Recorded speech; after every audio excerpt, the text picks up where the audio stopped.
Masa persidangan 2 tahun sidang 2023-2024 telah dibuka.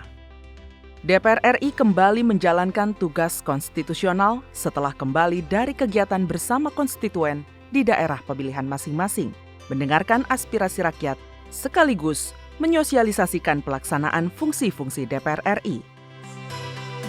Pada masa sidang ini, dalam pelaksanaan fungsi legislasi, DPR RI akan melanjutkan pembahasan sebanyak 9 rancangan undang-undang yang saat ini sudah berada dalam tahap pembahasan tingkat 1. Ketua DPR RI Dr. Honoris Causa Puan Maharani menegaskan, penyelesaian pembahasan undang-undang tidak boleh terganggu dengan agenda pemilu yang sudah semakin dekat. Penyelesaian pembahasan undang-undang tidak boleh terganggu dengan agenda pemilu yang sudah semakin dekat. DPR RI bersama dengan pemerintah akan tetap fokus dan menjaga amanah rakyat demi menghasilkan peraturan perundang-undangan yang berkualitas.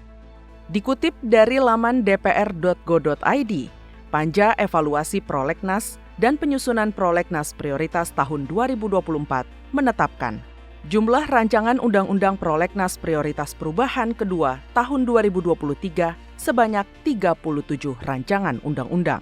Dengan rincian, 14 rancangan undang-undang terdaftar masuk, 7 rancangan undang-undang dalam pembahasan,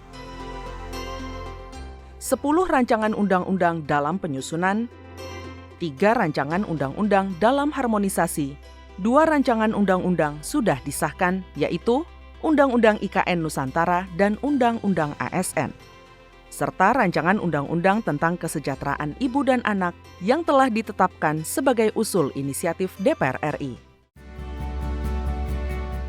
Dalam menilai kinerja legislasi, bukan hanya soal berapa undang-undang yang bisa dirampungkan dan disahkan, namun proses pembahasan itu sendiri yang juga harus menjadi bahan penilaian. Suatu rancangan undang-undang apabila telah masuk ke dalam prolegnas, pasti isu-isu terkait rancangan undang-undang tersebut akan menjadi perhatian DPR RI, bahkan sebelum undang-undang tersebut dibahas. Meskipun telah mengacu pada kerangka besar prolegnas setiap tahunnya, perlu diketahui bahwa rancangan undang-undang juga dapat diajukan melalui sistem kumulatif terbuka, sehingga prolegnas tahunan masih memungkinkan untuk berubah. Di Perpu nomor 2 itu ada urusan tentang IKN, dan IKN itu ada konsekuensi DKI jadi DKJ, Daerah Khusus Jakarta.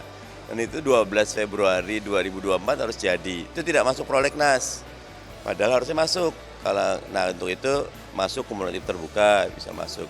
Ada beberapa yang oleh pemerintah dianggap tidak terlalu perlu di-drop gitu. Nah, ada masuk kurang itu jadinya line up baru lagi.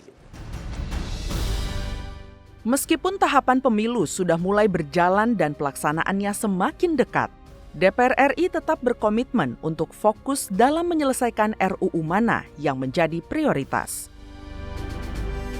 Kami berkomitmen untuk terus menyelesaikan tugas-tugas kami sebagai anggota DPR dalam bidang kami masing-masing, di komisi kami masing-masing terhadap agenda-agenda penting.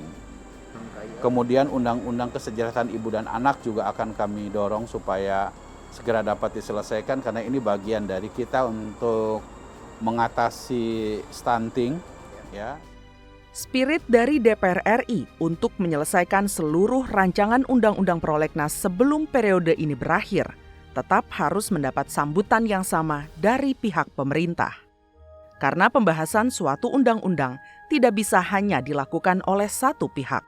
Selain itu, partisipasi dan pengawasan dari masyarakat juga penting untuk memastikan semua tetap berjalan pada alurnya dan selesai tepat pada waktunya.